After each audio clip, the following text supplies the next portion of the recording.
채널 구독과 시청해주셔서 감사합니다. 좋은 하루 되세요. 코미디언 김영희가 비투 논란 후 심경을 털어놓으며 화제가 되고 있습니다. 김영희는 1983년생, 올해 나이 40세, 2010년 KBS 공채 25기 개그우먼으로 데뷔한 대한민국의 코미디언으로 동기 여자들 중 최연장자입니다. 두 분 토론을 통해 본격적으로 유명해지기 시작하였고, 중년 여성과 같은 외모에 걸맞게 아줌마 연기를 잘하여 화제를 끌기도 했습니다. 개그 콘서트에서 아줌마 연기 전문 개그우먼들로는 김영희 외에도 박지선, 정경미, 이희경, 김민경 등이 있습니다. 어떤 개그맨이든지 힘든 시기가 없겠느냐마는 김영희도 KBS 공채로 선발되기 전까지 정말 힘들었습니다. 2008년에 OBS 1기 공채 개그우먼이 되었지만 아예 프로그램 자체가 없었고, 나중에 생기긴 했지만 워낙 OBS의 인지도가 떨어지는 바람에 별 의미는 없었습니다. 결국 2009년에 MBC 공채 18기 개그우먼이 되었습니다.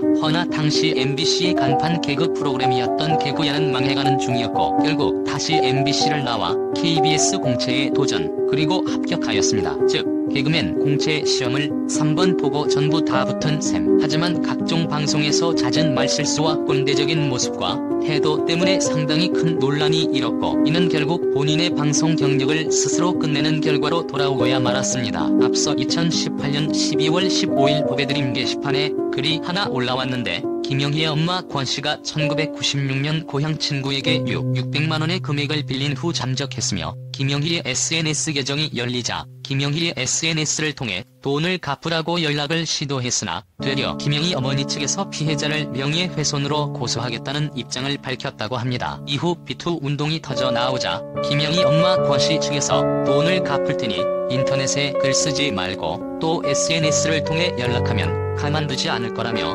협박을 한 후 피해자 입막음 비용으로 10만원을 줬다고 폭로했습니다. 사실 이 10만원이라는 금액도 논란이 됐는데, 그 이유가 채무불이행에 대한 재판 과정에서 채무자가 돈을 갚기 위해 노력했다라고 인정하는 최소한의 금액이 10만원이기 때문입니다. 즉, 김영희 측은 처음부터 돈을 갚지 않고 고소를 할 계획이었던 것으로 보입니다. 이렇게 비투 논란이 터지자 김영희는 한국일보와 인터뷰를 했는데, 이미 IMF 때 부도가 났고 제가 신인 시절 상환 능력이 없을 때부터 돈을 갚으라는 협박을 받았다고 인터뷰를 하였습니다. 이후 2018년 12월 18일 한밤에 TV연예에서 피해자 측과 인터뷰를 나누었습니다. 피해자 측은 어머니 권인숙의 보도 후 태도가 바뀌었다며 김영희 측의 대응 방식에 이해가 가지 않는다며 강하게 불만을 토로했습니다. 이어서 문자에 대해 공개했는데, 제보자 측은 김영희 모친이 문자를 보냈다며 한밤 제작진에게 연락을 했습니다. 해당 문자는 "나는 도의적으로 너한테 마음을 표현한 건데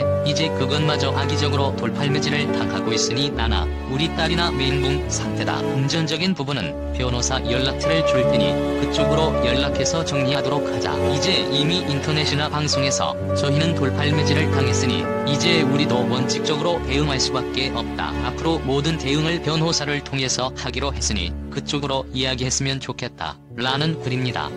서운해도 이해하거라. 즉, 폭로가 터지자 김영희 어머니는 우리도 피해자라면서 강경 입장을 밝히며 진실 공방이 이어졌습니다. 그러자 나도 인격 논란들이 속속들이 까발려진 이후로 방송에서 점차 모습을 보기 힘들어지기 시작했는데, 비투 이후로는 사실상 방송 출연이 전무한 상황이 되었습니다. 김영희 아버지 비투로 3년간 고통 아플 남편 덕분에 살았다. 그러던 중 김영희는 2022년 11월 12일 방송된 MBN 동치미에 출연해 과거 아버지의 사업자금 문제로 비투 논란이 불거졌던 일을 떠올리면서 지금은 문제를 해결하고 활동을 재개했다고 말했습니다. 김영희는 IMF 외환위기 당시 아버지의 사업 실패 후 아버지와 연락하지 않은 채 살았고 자신과 어머니가 각종 빚을 갚아왔다고 설명했습니다. 이날 방송에서 김영희는 아버지를 아버지라고 부르기도 껄끄럽다. 부친께서 IMF 맞을 때 집이 박살이 났다. 죽기 직전까지 용서가 안 될 것 같다. 엄마가 계셨으니까. 학창시절이니까 체감을 못했다. 어디서 사는지도 몰랐다. 그때부터 아버지랑 연락을 안 하고 살았다. 각종 빚이 생겼는데 어머니는 어머니 몫을 갚아나가고 있었다. 가족 명의를 다 쓰셨다며 부친에 대해 말했습니다. 이어 김영희는 개그우먼 돼서 신용불량을 해결한 게 제일 좋았다. 그때부터 가장처럼 살아왔다.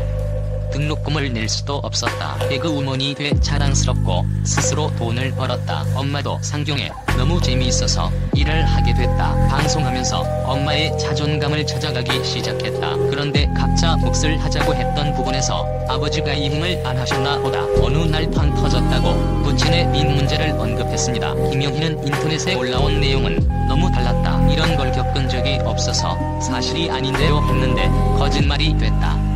어쨌든 아버지가 빌린 돈이 맞고 어머니와 저는 그 돈을 쓴 적도 없고 아버지 사업 자금으로 들어갔다. 어머니가 재미있게 했던 라디오 방송 다 하차되고 상대가 어머니 친구였을 뿐 어머니가 신용불량이라 제 명의 통장을 쓰고 있어서 제가 한 것처럼 됐다고 설명했습니다. 그는 너무 무서워 해명도 안 되고 숨었다. 어떤 생활을 계속했냐면 엄마와 저 둘 다 아무 말도 하지 않고 아침에 방문 열고 나오면 살아있네 확인했다. 어떻게 사람 눈에서 물이 이렇게 끝없이 나올 수 있지? 아침에 베개가 젖어 있으면 침인가 눈물인가 할 정도로 있었다. 빨리 끝났으면 좋겠다는 생각에 제가 갚아야 한다. 원금보다 많은 돈을 들이고 나니 얼굴 들고 나갈 수 있겠더라고 밝혔습니다. 그렇게 부친의 빚을 해결하고도 악플이 계속됐고 김영희는 3년이 지났는데 아직까지도 방송에 나오면 돈 갖고 나왔냐? 제가 유기견 4마리 키우는데 강아지 키울 여유가 어디 있냐? 개 팔아서 갚아라, 집을 팔아라, 차를 갚아라. 결혼하고 좀 나아진 거지. 그전까지 제가 집무덤 속에서 살았다고 털어놓았습니다. 실제 출산을 앞둔 2022년 8월 늦여름에 일부 정신나간 악플러들이 낙태시켜버린다. 유산될래?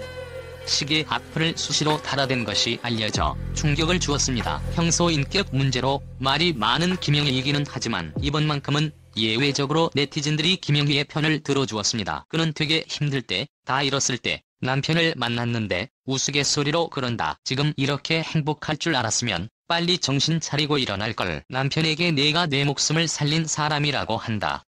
3년 너무 길게 제가 스스로 힘들게 했다. 주변 사람들 때문에 버텼고 남편 덕분에 살았다고 남편에게 고마움을 전했습니다. 채널 구독과 시청해주셔서 감사합니다. 좋은 하루